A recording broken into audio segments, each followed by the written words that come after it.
बहुत समय पहले की बात है। किसी गांव में लिली नाम की एक लड़की रहती थी। शादी के बाद वो अपने ससुराल पहुंची। उसके परिवार में सिर्फ वो, उसका पति और उसकी सास थी। कुछ दिनों तक सब ठीक चला, पर कुछ महीने बीतने के बाद लिली और उसकी सास में खटपट होने लगी। दिन बीतते गए, महीने बीतते गए, पर सास बहू के संबंध सुधरने की बजाय और भी बिगड़ गए। और एक दिन जब नौबत मार पीट तक पहुंच गई, तो लिली गुस्से में अपने मायके चली गई। उसने निश्चय किया कि वो किसी भी तरह अपनी सास से बदला लेकर रहेगी, और इसी विचार के साथ वो गांव के एक वैद्य के पास पहुंची। वैद्य जी, मैं अपनी सास से बहुत परेशान हूँ। मेरा किया कुछ भी उसे अच्छा नहीं लगता। हर काम में कमी निकालना और ताने मारना उसका स्वभाव है। मुझे किसी भी तरह उससे छुटकारा दिला दीजिए बस। लिली ने क्रोध में अपनी बात कही। वैद्य बोले, बेटी, चूंकि तुम्हारे पिताजी मेरे अच्छे मित्र हैं, इसलिए मैं तुम्हारी मदद जरूर करूंगा। पर तुम्हें एक बात का ध्यान रखना होगा। मैं जैसा कहूँ ठीक वैसा ही करना, वरना तुम मुसीबत में फंस जाओगी। मैं बिल्कुल वैसा ही करूंगी, लिली बोली।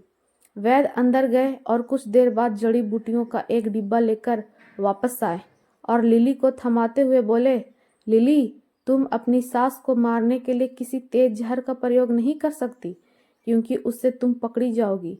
ये डिब्बा लो, इसके अंदर कुछ दुर्लभ जड़ी बूटियां हैं जो धीरे धीरे इंसान के अंदर जहर पैदा कर देती है और 7-8 महीने में उसकी मौत हो जाती है।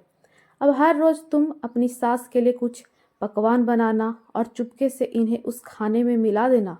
और ध्यान रहे, इस बीच तुम्हें अपनी सास से अच्छी तरह से पेश आना होगा। उनकी बात माननी होगी, ताकि मौत के बाद किसी का शक तुम पर ना जाए। जाओ, अब अपनी ससुराल वापस जाओ और अपनी सास के साथ अच्छा व्यवहार करो। लिली खुशी खुशी जड़ी बूटियां लेकर ससुराल वापस लौट गई। अब उसका व्यवहार बिल्कुल बदल चुका था। अब वो अपने सास की बात मानने लगी थी और आए दिन उनके लिए स्वादिष्ट व्यंजन भी बनाने लगी थी। और जब कभी उसे गुस्सा आता, तो वैद्य जी की बात ध्यान में रखकर वो अपने गुस्से पर काबू कर लेती। 6 महीने बीतते बीतते घर का माहौल बिल्कुल बदल चुका था। जो सास पहले बहू की बुराई करते नहीं थकती थी, वही अब घर घर घूमकर लिली की तारीफ करते नहीं थकती थी। लिली भी अभिनय करते करते अब सचमुच बदल चुकी थी। इसे अपने सास में अपनी माँ नजर आने लगी थी। लिली को अब अपनी सास की मौत का भय सताने लगा और एक दिन वो किसी बहाने से मायके के लिए निकली और सीधे वैद्य जी के पास पहुंची। वैद्य जी, कृपया मेरी मदद करिए। मैं अब अपनी सास को नहीं मारना चाहती। वो तो एकदम बदल गई है और मुझे बहुत प्यार करने लगी है। मैं भी उन्हें उतना ही मानने लगी हूँ। कुछ भी करके उस जहर का असर खत्म कर दीजिए।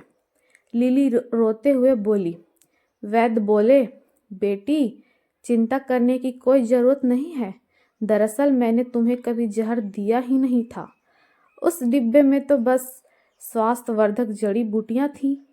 जहर तो तुम्हारे दिमाग और नजरिए में था। लेकिन मैं खुश हूं कि तुमने अपनी सास की जो सेवा की और उन्हें जो प्रेम दिया, उससे वो भी खत्म हो गया। जाओ, अब खुशहाली से अपने सास और अपने पति के साथ जीवन व्यतीत करो।